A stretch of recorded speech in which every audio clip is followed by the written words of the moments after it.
Welcome to a deep dive into maintaining industrial-grade CATV and network infrastructures.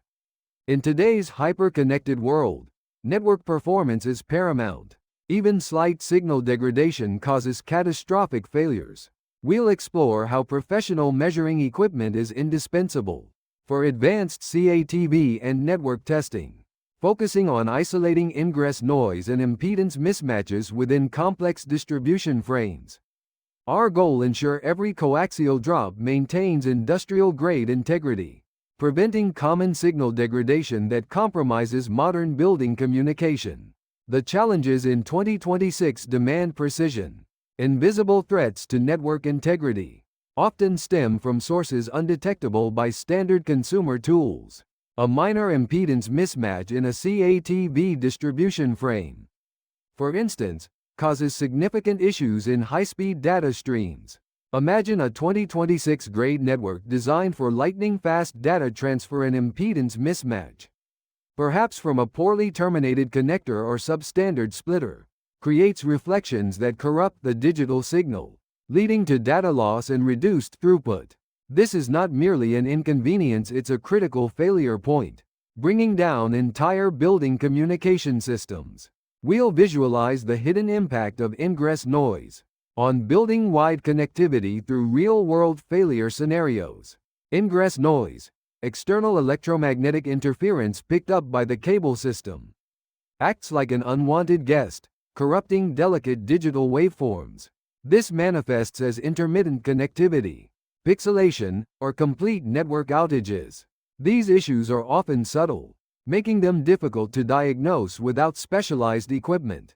Standard consumer tools lack the sensitivity and analytical capabilities required to detect nuanced signal degradation, especially in complex head-end environments.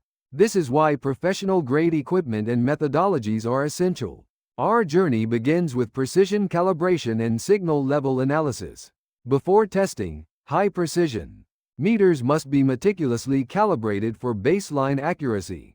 This initial step is critical as inaccurate measurements lead to misdiagnosis. We'll demonstrate these calibrations, ensuring reliable data. Next, we'll break down the importance of measuring specific signal levels. At the tap versus the drop. The tap is where the main distribution line branches off.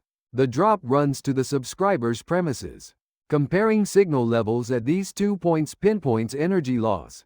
For instance, analog RF signals should be between 5 and 15 dBmb, digital RF signals 8 BSB and QAM 64256.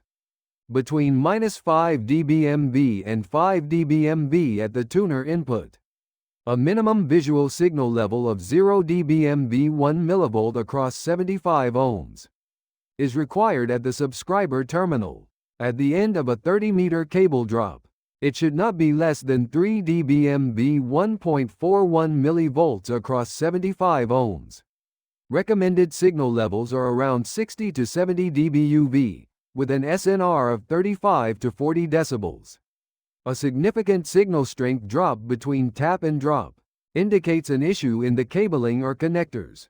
This transition from raw power levels to deeper data is crucial. Introducing digital signal health metrics. While analog signals tolerate some noise, digital signals are more susceptible, making modulation error ratio (MER) and bit error rate (BER) paramount.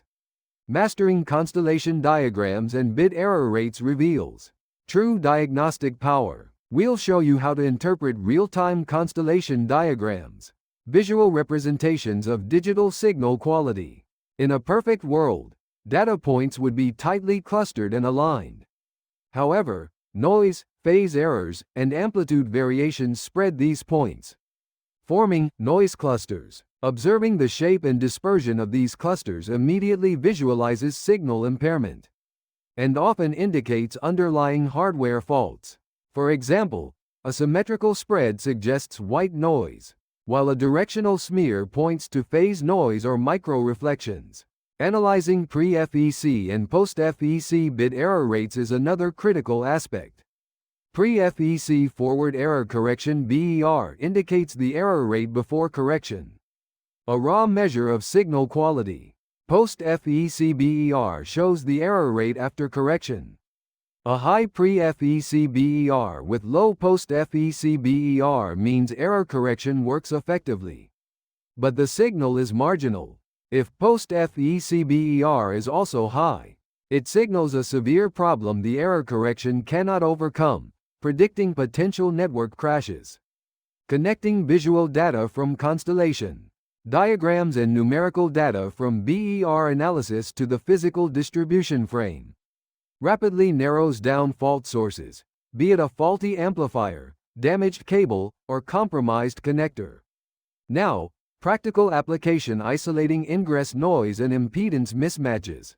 Ingress noise, external RF interference leaking into the cable system. Utilizing specialized frequency scanning, professional equipment pinpoints exact entry points of external RF interference within coaxial shielding.